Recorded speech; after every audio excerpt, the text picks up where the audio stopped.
Di balik pagar sekolah yang tampak biasa, ada rahasia yang tak pernah diajarkan di ruang kelas. Rahasia yang tumbuh dari tatapan, bisikan, dan pertemuan diam-diam di ruang guru setelah bel tanda pulang berbunyi. Pak Arif Santoso, kepala sekolah di sebuah SMA negeri di Surabaya. Usianya 48 tahun, karismatik, tegas, dan disegani guru-guru serta murid.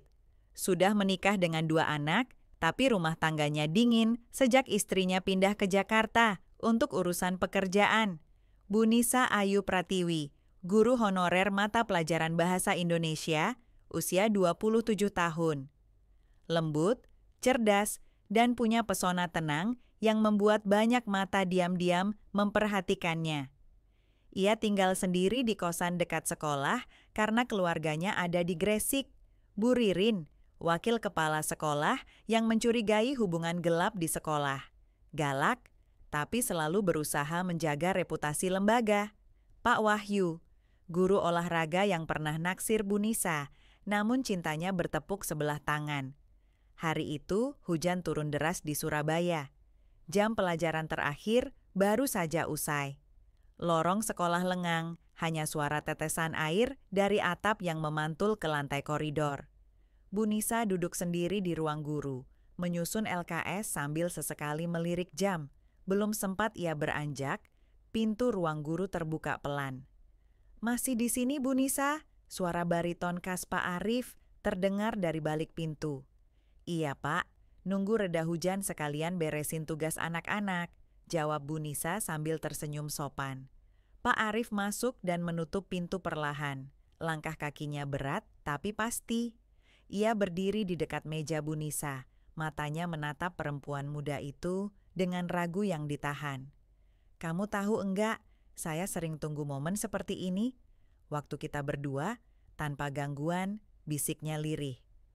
Bu Nisa menunduk, matanya gelisah, tapi senyumnya tidak bisa disembunyikan. "Pak, ini nggak benar." "Tapi perasaan ini juga nggak salah," jawab Pak Arif, duduk di kursi seberangnya. Jari-jarinya menyentuh lembar LKS yang masih setengah jadi. "Kamu tahu sejak kapan saya mulai memperhatikan kamu?" "Saat pelatihan kurikulum bulan lalu, waktu kita duduk bersebelahan," ucap Bu Nisa pelan. Sejak saat itu, setiap rapat, setiap kegiatan sekolah, selalu ada momen-momen kecil, tatapan yang terlalu lama. Sentuhan tangan saat mengambil kertas, percakapan yang terlalu dalam untuk sekadar rekan kerja. Mereka tahu hubungan itu salah. Bu Nisa tahu dirinya hanya guru honorer yang posisinya bisa dengan mudah digantikan. Pak Arif tahu statusnya sebagai kepala sekolah dan suami orang bukan hal sepele. Tapi di suatu sore itu, ketika listrik padam dan hanya cahaya dari layar laptop yang menerangi ruangan, jarak di antara mereka hilang. Entah siapa yang mulai, namun saat tangan Pak Arif menyentuh pipi Bu Nisa, ia tak menghindar. "Kalau ini ketahuan, saya bisa kehilangan semuanya," bisik Pak Arif, seolah mencari alasan untuk mundur. "Tapi kita nggak bisa pura-pura terus," jawab Bu Nisa, menatap mata Pak Arif yang kini begitu dekat. Nafas mereka bertemu dan waktu seolah berhenti. Pintu ruang guru kembali berderit, ada suara langkah dari luar. Pak Arif langsung berdiri, menjauh. Bu Nisa membenarkan kerudungnya dengan gugup. Suara Bu Ririn terdengar dari balik pintu. "Pak Arif, Bu Nisa, masih di sini? Saya tadi lihat lampu ruang guru masih nyala dari luar." Pak Arif berdeham. "Iya, Bu, kami baru mau pulang." Bu Ririn menatap mereka dengan alis terangkat. "Hati-hati, Pak. Sekolah ini penuh mata. Bukan cuma murid yang suka bergosip." Pak Arif hanya tersenyum tipis. Setelah Bu Ririn pergi, keduanya hanya saling menatap. Tidak ada kata-kata. Hujan masih turun di luar. Tapi badai sebenarnya ada di dalam dada mereka. Malam itu, Bu Nisa duduk di kosannya yang sempit. Lampu meja menyala redup. Tangannya membuka WhatsApp. Ada satu pesan dari Pak Arif. "Aku nggak bisa tidur. Kamu?" Ia menatap layar lama, jari-jarinya mengetik, "Sama, aku takut." Balasan datang cepat. "Aku juga, tapi aku nggak bisa mundur. Aku butuh kamu, Nis." Tatapannya mulai panas. Ia tahu perasaan itu nyata, tapi begitu rapuh di dunia nyata. Dunia yang tak mengizinkan hubungan mereka tumbuh. Hari-hari berikutnya berubah jadi permainan api. Di ruang guru, mereka saling pura-pura. Tatapan sekilas, senyum tipis, percakapan biasa yang menyembunyikan rindu membara. Tapi di balik layar, mereka mengobrol hingga tengah malam, bicara tentang puisi, tentang hidup, tentang masa depan yang tak berani mereka bayangkan bersama.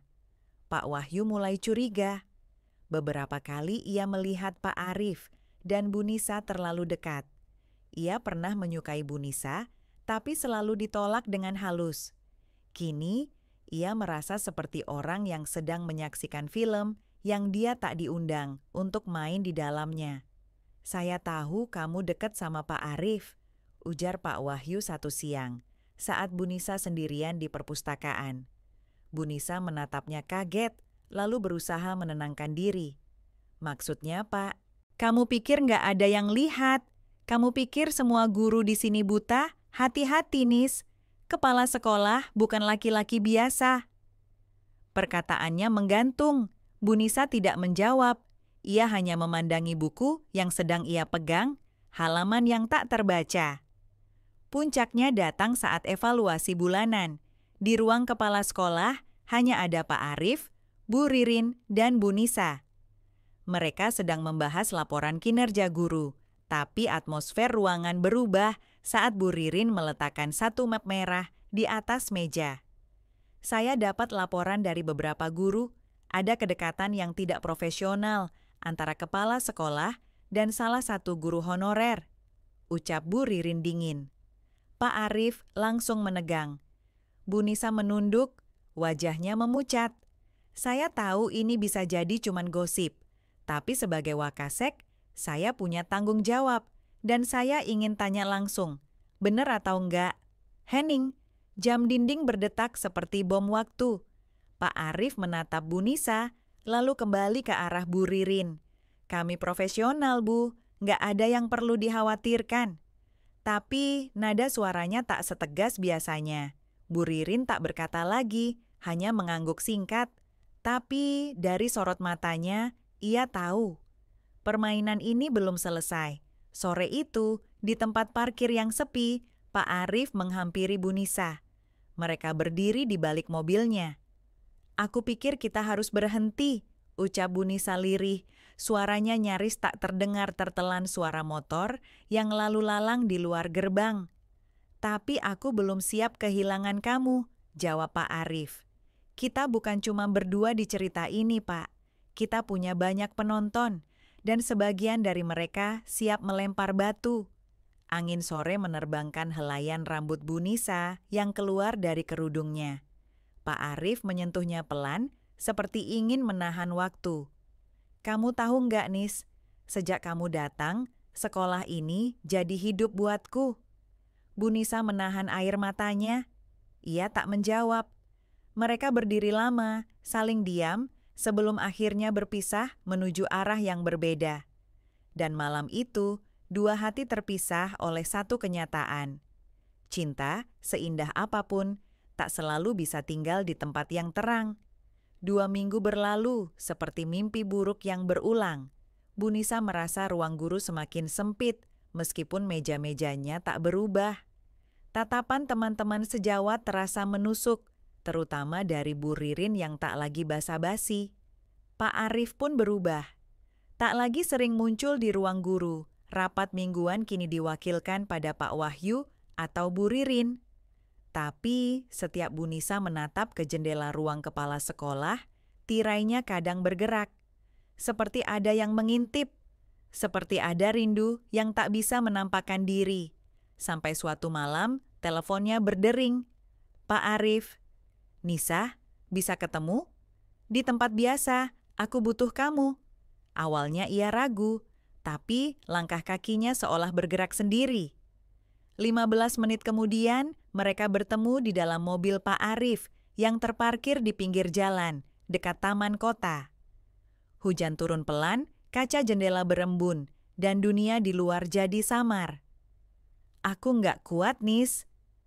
Suara Pak Arif bergetar. Tangannya menggenggam tangan Bu Nisa kencang. Aku ngerasa kehilangan arah. Rasanya sekolah ini cuma gedung kosong kalau nggak ada kamu. Bu Nisa menatapnya, ada rasa marah, takut, dan sayang yang beradu jadi satu. Kita ini saling menyakiti, Pak. Diri sendiri, orang lain, nama baik, semua. Tapi kenapa perasaan ini malah makin dalam? Pak Arif tak menjawab dengan kata. Ia mencondongkan tubuhnya, mengecup kening Bu Nisa, seperti ingin menenangkan badai yang tak akan pernah reda. Di dalam mobil yang hangat, mereka saling berpegangan, seolah itu bisa menahan waktu. Tapi dunia nyata tak pernah tidur lama. Keesokan harinya, sebuah foto tersebar di grup WhatsApp guru. Foto buram dari kejauhan, 2 orang dalam mobil, wajah tak begitu jelas, tapi cukup bisa dikenali oleh yang ingin mencari celah. Judul pesan, apa ini bukan mobil Pak Kepsek? Panik melanda, sekolah gempar. Bu Nisa dipanggil ke ruang kepala sekolah, tapi kali ini bukan oleh Pak Arif, melainkan oleh dinas yang datang mengevaluasi laporan dugaan pelanggaran etika. Ketika ia masuk, Pak Arif berdiri di depan jendela, punggungnya membelakangi ruangan. Di meja ada map coklat dan beberapa kertas bertanda tangan. Bu Nisa berdiri kaku, ia ingin bicara, ingin minta maaf, ingin membela diri, tapi mulutnya terkunci. Aku ajukan pengunduran diri, suara Pak Arif terdengar pelan. Biar semua selesai di sini, biar kamu nggak kena. Bu Nisa menahan napas, matanya mulai basah. Kenapa harus aku yang aman? Kita berdua yang salah. Pak Arif akhirnya menoleh, mata mereka bertemu, dan untuk pertama kalinya, tidak ada lagi kata-kata manis. Hanya keheningan yang menyayat. Ia tersenyum lemah, lalu menyerahkan satu kertas lipat ke tangan Bu Nisa sebelum berjalan keluar ruangan tanpa menoleh. Di dalam kertas itu hanya ada 2 baris tulisan tangan. Mungkin dunia tak mengizinkan kita, tapi dalam setiap hujan yang turun, aku akan tetap mencintaimu dalam diam. Setelah kepergian Pak Arif, suasana sekolah berubah drastis. Bisik-bisik makin liar, tapi tak ada yang berani membahasnya secara langsung. Bu Nisa tetap datang mengajar, walau setiap langkahnya terasa seperti berjalan di atas pecahan kaca. Semua mata melihat, menilai, tapi tak satu pun memberi tempat untuk berteduh. Di ruang guru, kursi Pak Arif tak pernah lagi terisi. Meja kerjanya bersih, kosong, seperti tak pernah dimiliki siapa-siapa. Bu Ririn mengambil alih sebagian tugas kepala sekolah, dan sikapnya terhadap Bu Nisa jadi dingin seperti ubin di pagi hari. Suatu sore, saat kelas tambahan selesai dan langit mulai gelap, Bu Nisa menerima sebuah paket kecil tanpa nama pengirim. Di dalamnya ada sebuah flash disk. Ia menatapnya lama, curiga, tapi tetap membawanya pulang. Di kamar kosnya, setelah pintu terkunci dan lampu dinyalakan setengah redup, ia tancapkan flash disk itu ke laptop. Ada satu folder. Untukmu, Nisa. Isinya adalah rekaman suara. Suara Pak Arif. Aku rekam ini waktu terakhir aku ada di ruang kepala sekolah. Mungkin kamu udah dengar gosip, mungkin kamu benci aku. Tapi sebelum semuanya dilupakan, aku mau kamu tahu. Aku nggak pernah main-main. Kamu bukan pelarian, kamu bukan godaan. Kamu adalah satu-satunya hal yang bikin aku merasa hidup lagi. Setelah sekian lama, aku cuma jadi boneka jabatan dan suami atas kertas. Bu Nisa menutup mulutnya. Air mata mengalir, deras dan berat. Di antara semua hujatan, tuduhan dan rasa malu, ini adalah satu-satunya yang terasa benar. Aku nggak akan ganggu hidup kamu lagi. Tapi kalau suatu hari kamu ke taman kota itu lagi, duduklah di bangku yang biasa. Kalau aku masih punya cukup keberanian, mungkin aku akan duduk di sampingmu. Atau cukup melihat dari jauh. Rekaman berakhir. Sunyi menelan segalanya. 2 bulan berlalu, Bu Nisa masih mengajar. Statusnya sebagai guru honorer belum berubah, tapi kini ia tak lagi menyimpan rindu di ruang guru. Ia menyimpannya dalam buku-buku, dalam puisi, dalam diamnya. Dan pada 1 minggu sore, ia melangkah ke taman kota itu.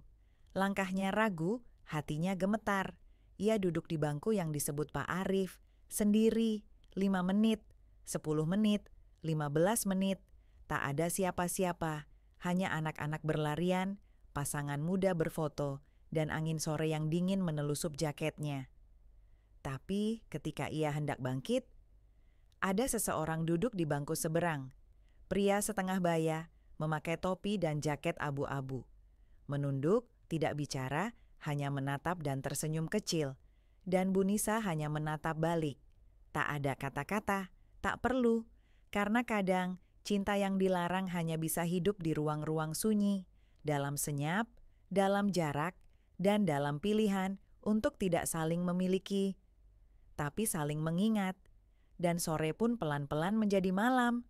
Hari-hari kembali berjalan seperti biasa. Atau setidaknya, semua orang berpura-pura begitu. Bu Nisa tak lagi disebut-sebut di ruang guru, seolah-olah sekolah ingin menghapus kisah itu seperti coretan di papan tulis. Tapi bagi Bu Nisa, luka itu tidak bisa dihapus dengan penghapus putih. Ia menempel, dalam dan diam-diam tumbuh seperti akar. Suatu hari, sekolah kedatangan kepala sekolah baru. Namanya Pak Damar. Muda, energik dan tegas. Aura yang berbeda jauh dari Pak Arif. Tapi bagi Bu Nisa, setiap langkah di lorong sekolah masih menyimpan bayang-bayang yang belum pergi. Pak Damar memperhatikan kinerja semua guru. Suatu ketika, ia memanggil Bu Nisa ke ruangannya. Saya dengar banyak tentang ibu, tapi saya bukan tipe orang yang menilai dari masa lalu, katanya sambil menatap langsung ke mata Bu Nisa. Bu Nisa hanya mengangguk. Saya hanya ingin mengajar, Pak. Tunjukkan kalau ibu memang pantas jadi guru tetap di sini, kita mulai dari nol. Kalimat itu seharusnya jadi semangat baru. Tapi saat Bu Nisa melangkah keluar dari ruangan itu, ia sempat melihat sesuatu di rak buku. Sebuah piala penghargaan lama dengan pelat nama Dr. Arif Santoso, Kepala Sekolah Berprestasi 2020. Nafasnya tercekat. Malam itu, ia kembali membuka flash disk yang sama. Tapi kali ini, di pojok folder, ia menemukan satu file baru, seolah muncul entah dari mana. Sebuah video berdurasi singkat, judulnya hanya "Jangan ditonton jika masih rindu". Tangannya bergetar saat mengklik. Di video itu, Pak Arif sedang duduk di ruangannya. Wajahnya lelah, tapi matanya jernih. Kalau kamu lihat video ini, berarti aku belum bisa berhenti mikirin kamu. Dan mungkin kamu juga belum bisa berhenti mikirin aku. Tapi, hidup nggak selalu ngasih kita kesempatan kedua, Nis. Kadang, yang kita punya cuma kenangan. Tapi, itu cukup buatku. Ia menghela napas panjang, lalu tersenyum pelan. Kamu perempuan paling berani yang pernah aku kenal. Dan aku bangga pernah jadi bagian dari hidupmu. Meskipun hanya sementara, layar jadi gelap. Dan malam itu Bu Nisa tak menangis. Ia hanya duduk diam, memeluk dirinya sendiri, dan membiarkan rindu itu tidak lagi menyakitkan. Hanya tinggal, perlahan-lahan menjadi bagian dari dirinya. Seperti bekas luka yang tak lagi perih, tapi masih terasa jika disentuh. Dan mungkin memang begitu cara cinta terlarang bertahan. Bukan dengan bersama, tapi dengan tidak saling melupakan. 3 bulan kemudian, langit Surabaya cerah, tapi Bu Nisa merasa mendung masih betah di dalam dadanya. Meski senyum sudah lebih mudah terbit di wajahnya, bayangan Pak Arif masih menghuni sudut-sudut waktu tertentu, saat hujan turun, saat lewat taman kota, saat mengajar sastra dan membahas puisi Chairil Anwar. Suatu siang saat Bu Nisa sedang mengawasi kelas yang sedang ujian, ponselnya bergetar pelan di saku kardigan. Sebuah nomor asing mengirim pesan. "Apa kabar, Bu Nisa?" Saya Wahyu. Kita belum pernah benar-benar bicara dari hati ke hati. Bisa ketemu nanti sepulang sekolah?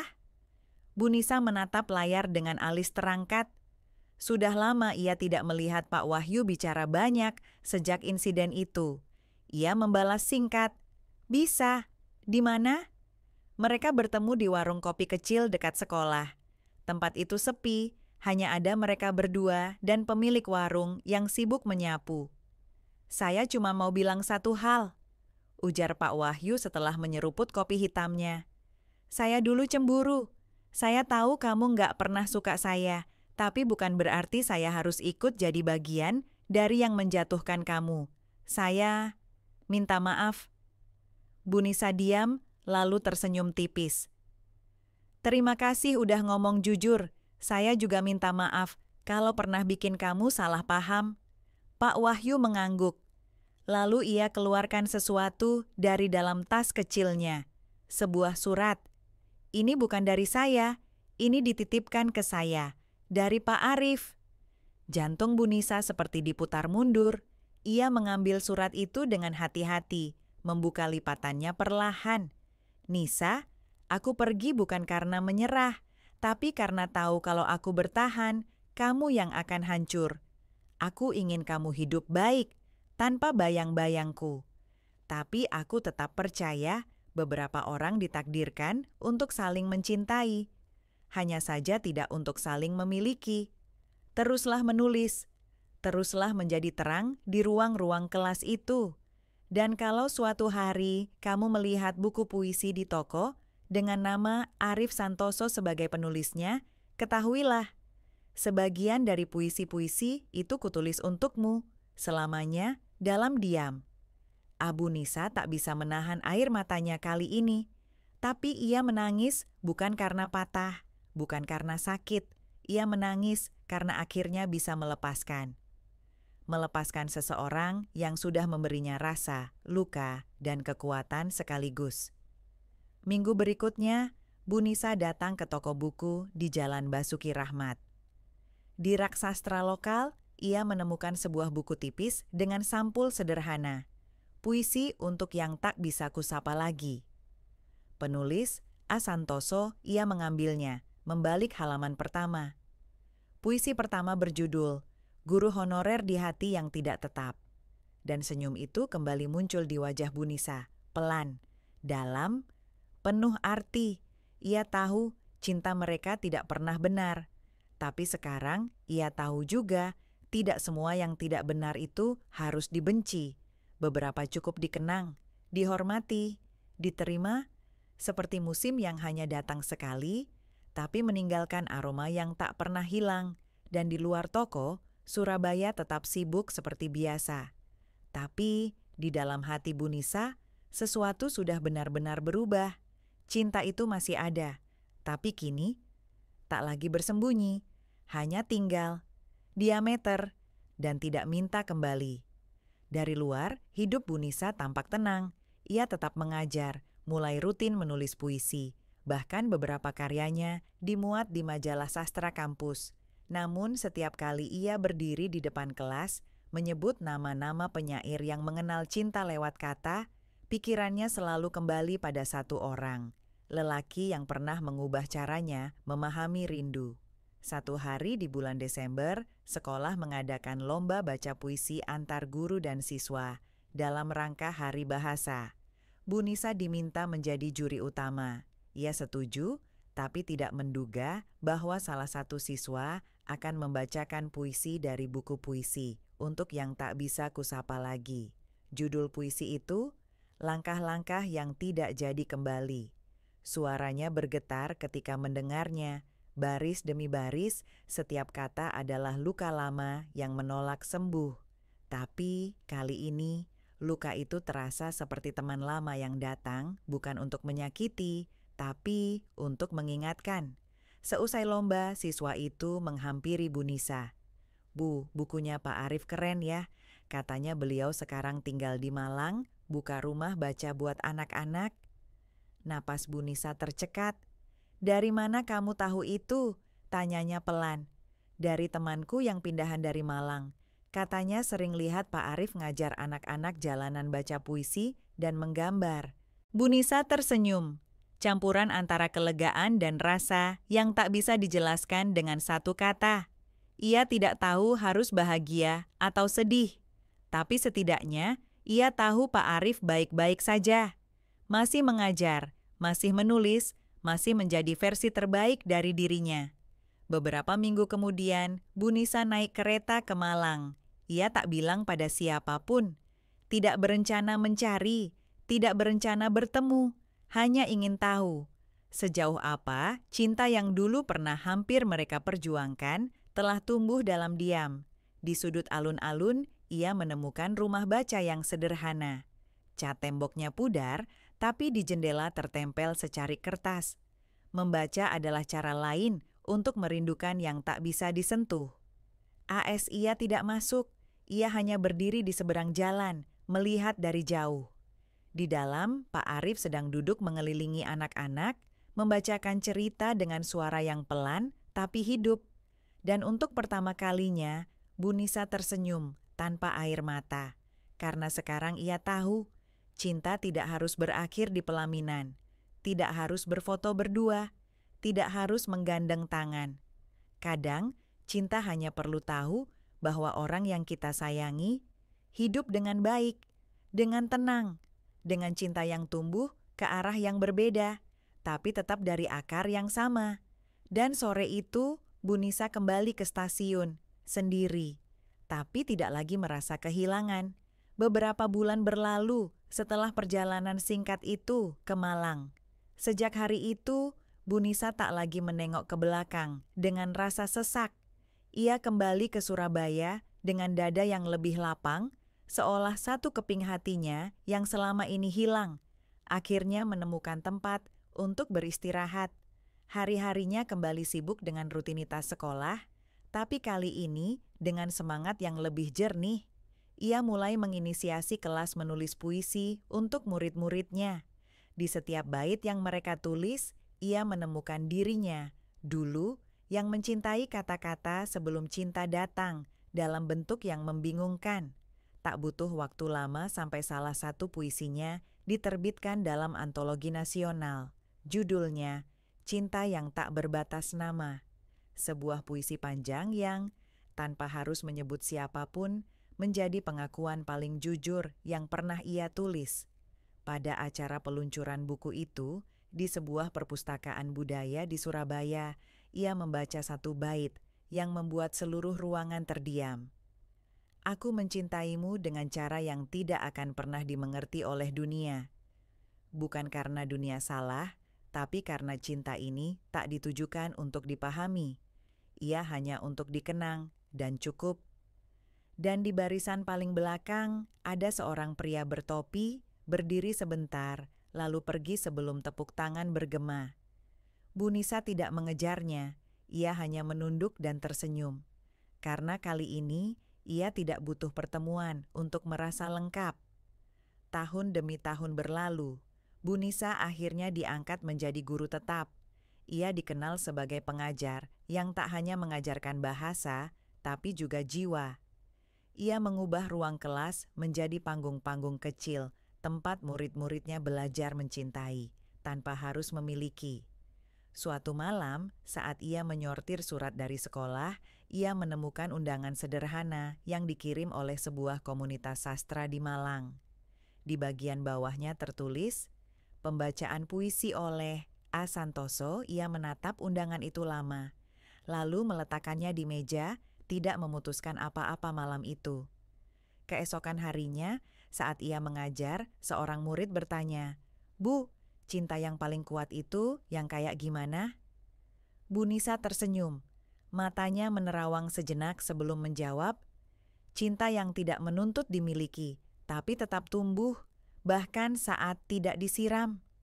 Dan untuk pertama kalinya, ia menyadari bahwa kisahnya dengan Pak Arif tidak pernah berakhir.